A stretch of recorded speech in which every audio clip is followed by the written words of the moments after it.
আসসালামু আলাইকুম। আশা করি শিক্ষার্থী বন্ধুরা ভালো আছো। আজকে আমরা ষষ্ঠ শ্রেণীর 2.1-এর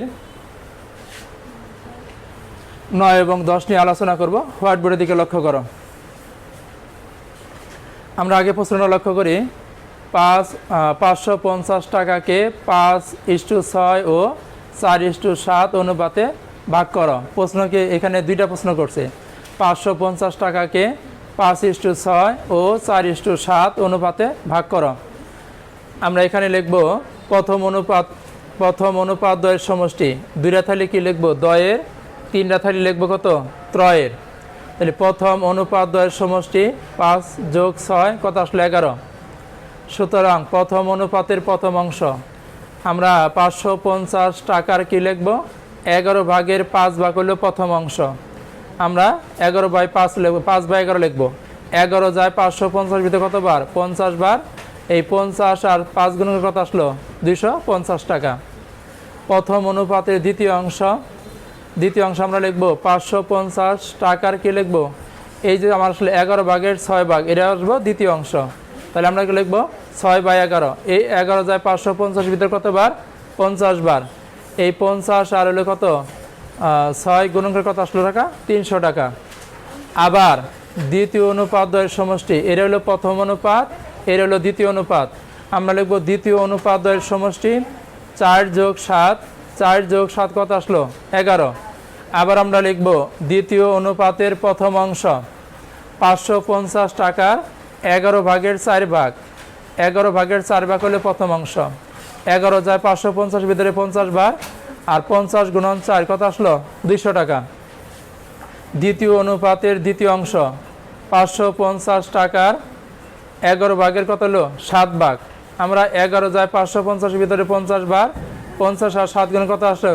350 টাকা।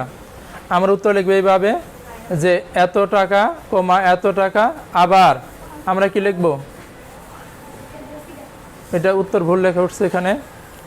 এখানে আছে কত? 200 টাকা। 200 টাকা এবং কত টাকা আসবো? 350 টাকা। আমরা 10 নম্বর অঙ্কটা লক্ষ্য করি। পিতা ও পুত্রের বয়স অনুপাত 14:3। আমরা লক্ষ্য করব এখানে পিতা দেওয়া আছে আগে, পুত্র দেওয়া আছে আগে। তাহলে পিতার বয়স হতে 14 ভাগ আর পুত্রের বয়স হবে কত? 3 ভাগ। পিতার বয়স 56 বছর হলে পুত্রের বয়স কত? পিতার বয়স 56 বছর হলে পুত্রের বয়স কত? এখানে দেওয়া আছে পিতা ও পুত্রের বয়স অনুপাত 14:3 এবং পিতার বয়স কত বছর? 56 বছর। এখানে তুমি দেখো পিতা ও পুত্রের বয়স অনুপাত আছে 14:3। পিতার বয়সটা দেওয়া আছে, পুত্রের বয়সটা দেওয়া নাই। তাহলে যেটা দেওয়া থাকবো না সেটা আমরা কী করে নিব? ধরে নিব, অথবা যেটার মান নির্ণয় করব সেই সংখ্যাটা আমরা ধরে নিব। ধরি পুত্রের বয়স কত বছর? ক বছর। তাহলে প্রশ্নের মধ্যে কীভাবে সাজাবো? যেহেতু এখানে দেওয়া আছে পিতা পুত্রের বয়স অনুপাত, পিতা আগে পুত্র পরে, তাহলে আমরা লিখব পিতা হইলো কত? 56, পুত্র ধরছি কত? ক।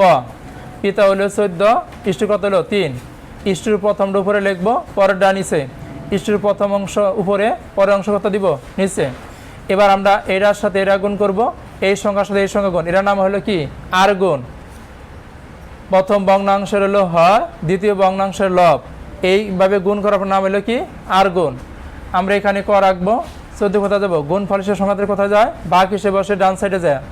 14 যায় 56 ভিতরে 4 বার। 3 4 কত হয়? 12। সুতরাং পুত্রের বয়স 12। উত্তর কত আসলো আমাদের? 12।